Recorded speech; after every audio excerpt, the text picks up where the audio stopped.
is Steve Jones. Steve is the Chief Strategy and Operations Officer for Adotube. That's a very original sounding company name, actually. He has over a decade of advertising experience in innovative digital strategies and integrating various types of digital and emerging mediums for many large clients. And Steve is here from New York City, and I'd like to welcome Steve to the stage next. Thank you. All right, thank you. Thank you, Steve.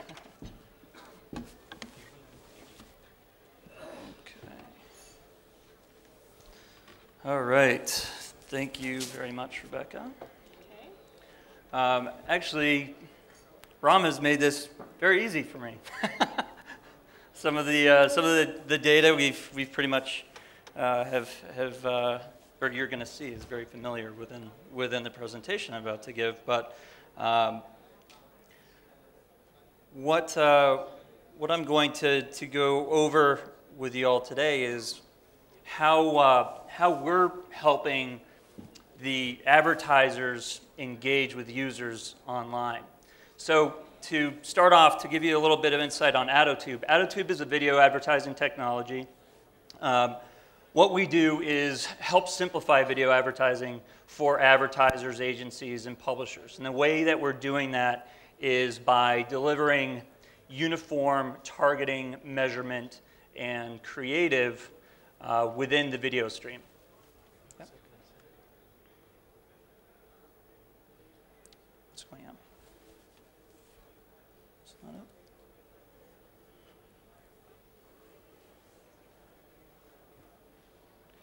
So, you know, the only way that you can really truly do that, because this is a very fragmented space, there's various different data sources for targeting. There's various different video players. There's several servers, several ways of measuring, and various different folks providing creative. So doing this in a uniform way is very difficult. So pulling it all together is really what we focused on. And there's only one way to do that, and that's by integrating with the video players and ad management platforms that are out there. That's the Uyalas, the Live Reels, FreeWheels, and thanks.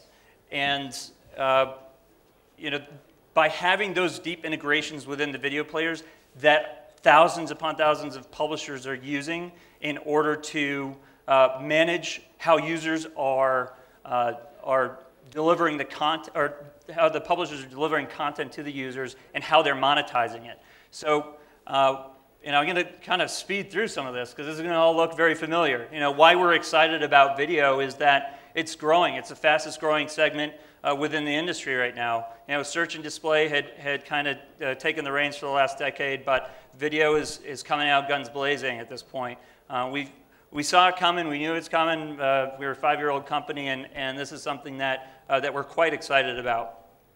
And you know, also looks familiar. This is the you know, the number or percentage of users are actually consuming the video content with streaming video. So, you know, one thing I want to talk about is how users are actually consuming content, because I think this is really important. It is kind of back to the basics, but it is certainly something that everyone should kind of visually see and think about. So when you think about how you're consuming content, whether it's text or video, you're clicking on a link, you're going to a URL, you're clicking a particular section or image, and you go to view that content. And as you can see, this is an eye tracking study that's been done to look how people are consuming content.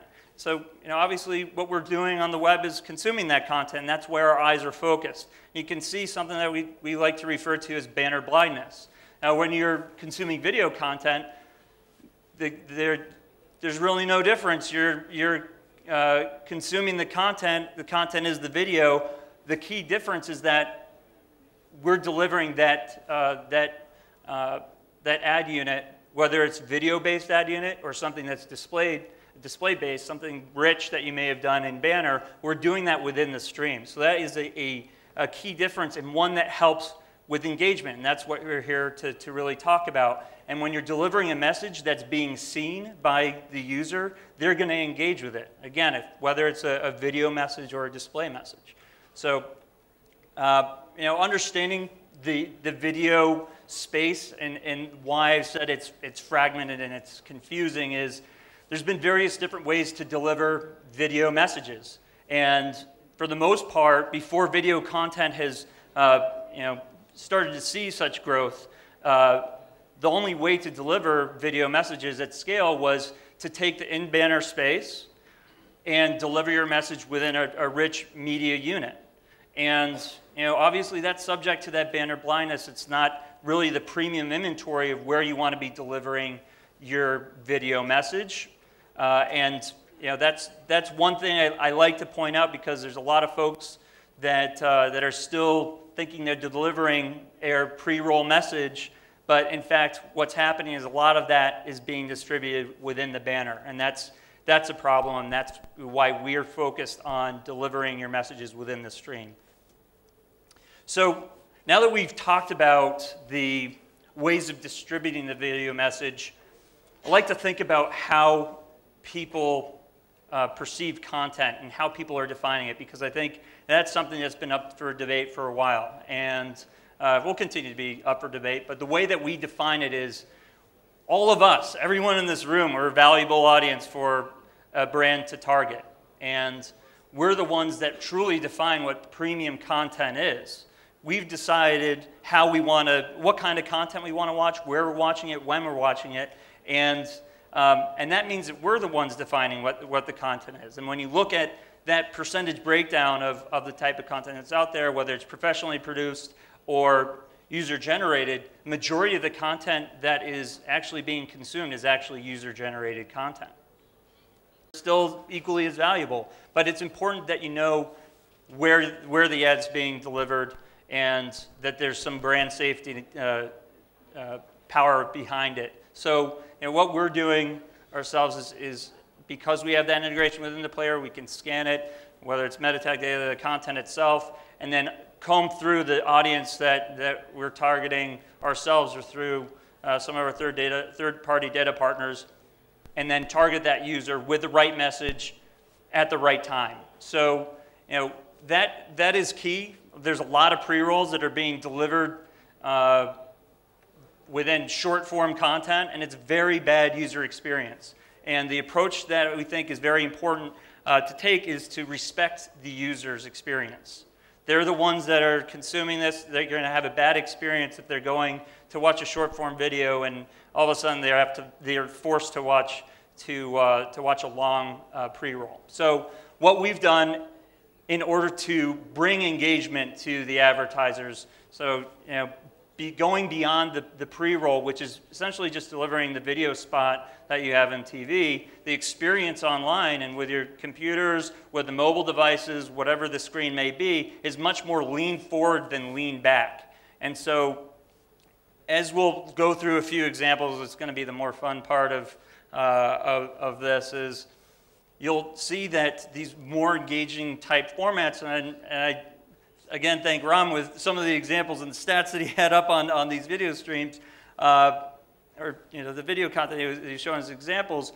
Those stats were appearing right at the bottom of the screen, and a lot of the different formats that we're delivering will do that. And we've created these formats with various different functions and features in order to complement the different goals and objectives that the advertisers have.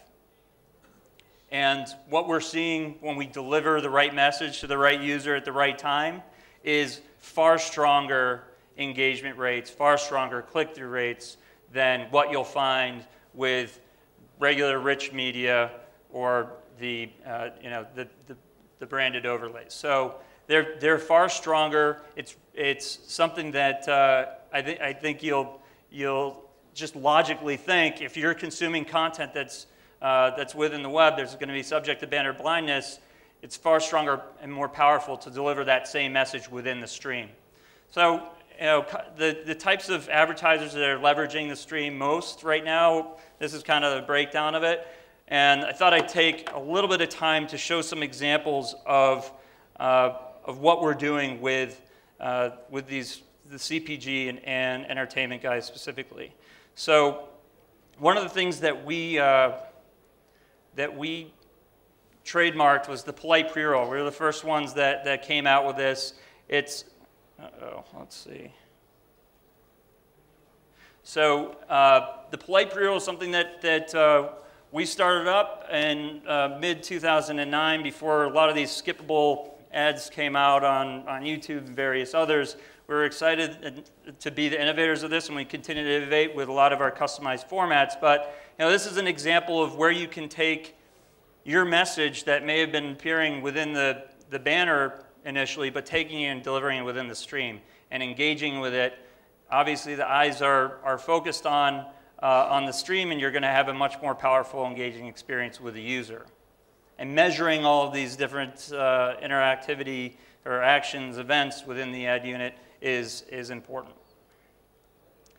Another way to look at this is the video approach that we take, where it allows the user to engage. Uh-oh. Awesome. I love it. All right, so this is the video example where the user can engage with an overlay. And once they've engaged with it, it expands, it takes over the stream. Again, the user's in control of this experience, where they can close out of it at any time.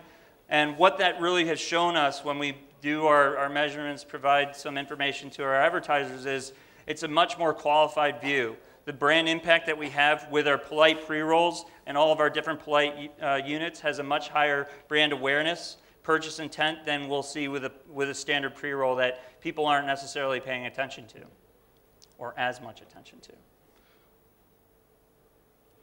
And another and final example that I'll show is, this is something that we did with one of the movie studios, is we allowed the user to engage with the unit while they're consuming the video content. And I think this is important. You're not just delivering, again, that video ad message. You have a call to action that's there that they can visually see, and then they can have that engagement aspect that's provided to them. So in this case, we were getting a little creative. We created a bit of a game where the user could develop their own serial killer name. So by putting in my name, gender, and favorite color, I've got the name Steve the Seaside Stalker. And we were able to post that online so that the users could share that with their friends. And we even have added in calendar, add to the calendar feature so that they were reminded to actually watch the video when, or the movie when it was released. So the different types of formats that we've got, whether it's ads with video, the more high impact type delivery of the message, again, whether it has video or it doesn't, it's something that we tend to see being a highly engaging type of experience for the user, not only because of the ad unit, but where the ad unit's being delivered. So the types of things that I'd like to leave you off with is know where your ads are running, know if they're in stream or in banner. And it sounds simple, but there's a lot of people being duped right now. Leveraging video for display. You don't have to just deliver your video ad message within that space. You can deliver your display message. Bigger is better. No shocker there. Leverage the social features, which I think most advertisers are doing already. And still, the video ads within the video ad is more impactful. So leave it at that. Thank you very much. And